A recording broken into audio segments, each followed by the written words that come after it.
what's going on? My name is Rashad Jones-Jennings, broker and CEO of Post Pro Real Estate. Today we're going to be talking about buying a home in 2021. Why is that important? Because buying a home in 2021 is night and day from any other market we've ever seen. We have low inventory, very low inventory, to the point where every property is having multiple offers. What happens when we have multiple offers? When you like a house, 30 other people also like that house. So you're competing with 30 people. So today we're going to talk about how to win deals with multiple offers, what to expect, and just being mentally prepared, to go through this process in today's market with low inventory. What does low inventory mean? It means that we're in the seller's market. That means the seller basically controls the deal. If I got 30 offers, I'm controlling the deal. I can kind of handpick who I want. I can go the path of least resistance. I'm also an investor. So in some instances, I'm the buyer as well. So I go through this, and I also hear what my agents go through on a daily basis. So you're gonna get it from both sides, from when we represent our clients and from when I actually go through the process. For example, I put in an offer on the home, a very strong offer, cash offer, and closing in 10 days. And a couple days went by, and I'm like, man, why haven't anybody reached out to me? They didn't even email me to let me know that they received the offer. Let me call and follow up. So I called and followed up, and they actually had 64 offers on the property, and they said it was impossible to even get through all of them. So they just put all the cash offers at the top, and they took the best cash offer. Someone actually offered $20,000 over the list price, over asking price, something that I was not willing to do because at that point it wasn't a deal. When you're in these multiple offer situations, there's nothing wrong with going over list price.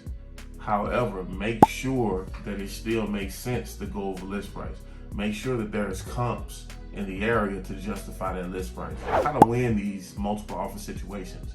There's different tactics and strategies that you can use versus just going in there and say, hey, here's my offer, and hope for the best. So some of the things that you can do is take out your contingencies. I've seen people take out inspections and financing contingencies. Another way that you can let the seller know that you're very serious, earnest money.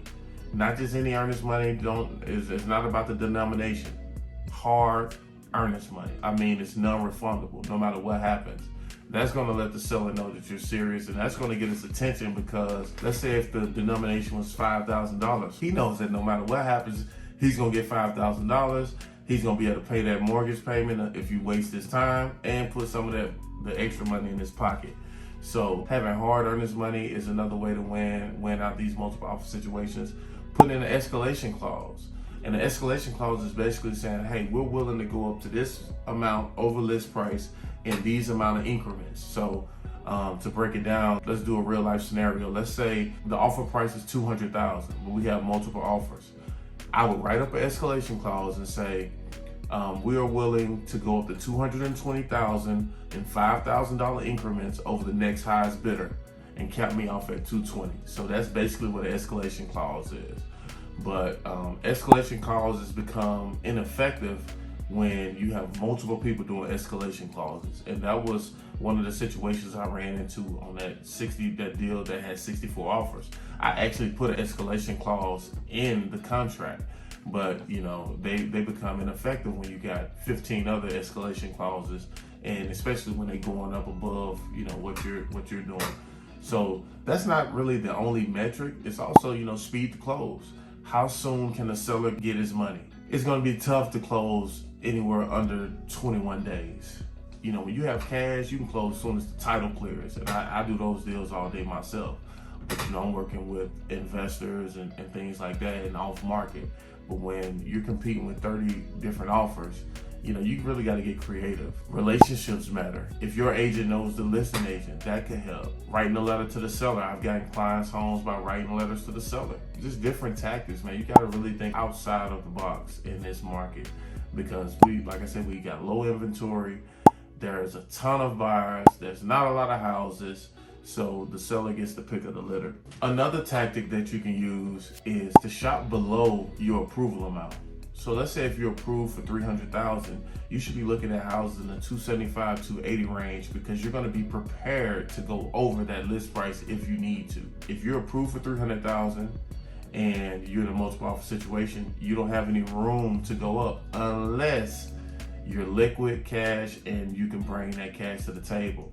But I would tell you to consult with your lender to make sure that doesn't shift your ratios, because if you're going to use that cash in the bank, maybe that shifts your ratios. Make sure you have enough room in your ratios to pull that cash out and make up the difference.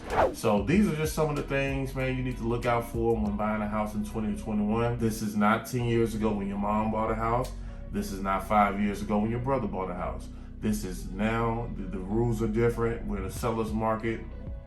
Inventory has never been as low as this. And I just want to come, drop some jewels on you, educate you, and I want to see you get in the home. I don't want you to get discouraged when you lose out on 3 houses and now you're just kind of scrambling. So I'm preparing you from the jump to go in with strong offers. Those days of taking $20,000 off the price because you feel like it, those days are over. They may spam you if you do that in this market, but these are real life experiences. I'm a buyer as well, so I run into these things as well. And everything that I'm telling you is from experience and not theory. So I think that's it's a little value in that. So, but if you got any questions, leave them in the comments below. If you got any value from this video, like, comment, subscribe, ring the bell to get notified. I'll see you on the next video.